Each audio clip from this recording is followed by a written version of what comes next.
Hi friends, welcome to புப்போல சமையல். வாங்க ஃப்ரெண்ட்ஸ், இன்னைக்கு என்ன சமைச்சிருக்கேன்னு சொல்லி பார்க்கலாம். சாப்பாடு,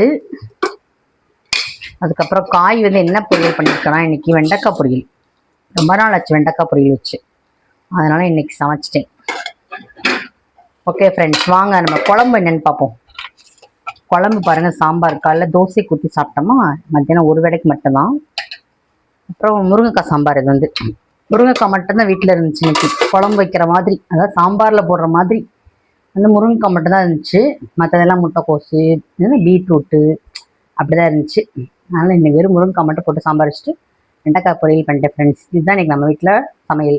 நாளைக்கு என்ன சமையல் இல்லை, நம்ம நாளைக்கு பார்ப்போம். நம்ம புப்போல் சமையல் சேனலை சப்ஸ்கிரைப் பண்ணிக்கோங்க. டாடா.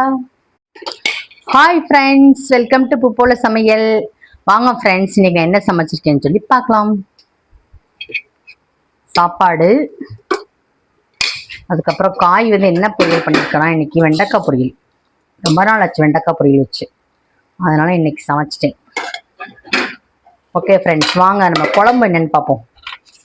குழம்பு பாருங்கள், சாம்பார். காலைல தோசை ஊற்றி சாப்பிட்டோமா, மத்தியானம் ஒரு வேளைக்கு மட்டும்தான். அப்புறம் முருங்கைக்காய் சாம்பார். இது முருங்கைக்காய் மட்டும்தான் வீட்டில் இருந்துச்சு இன்னைக்கு. குழம்பு வைக்கிற மாதிரி, அதாவது சாம்பாரில் போடுற மாதிரி முருங்கைக்காய் மட்டும்தான் இருந்துச்சு. மற்றதெல்லாம் முட்டைக்கோசு, பீட்ரூட்டு அப்படிதான் இருந்துச்சு. அதனால் இன்னைக்கு வெறும் முருங்கைக்காய் மட்டும் போட்டு சாம்பார் வச்சுட்டு வெண்டைக்காய் பொரியல் பண்ணிட்டேன் ஃப்ரெண்ட்ஸ். இதுதான் இன்னைக்கு நம்ம வீட்டில் சமையல். நாளைக்கு என்ன சமையல் இல்லை, நம்ம நாளைக்கு பார்ப்போம். நம்ம புப்போல் சமையல் சேனலை சப்ஸ்கிரைப் பண்ணிக்கோங்க. டாடா.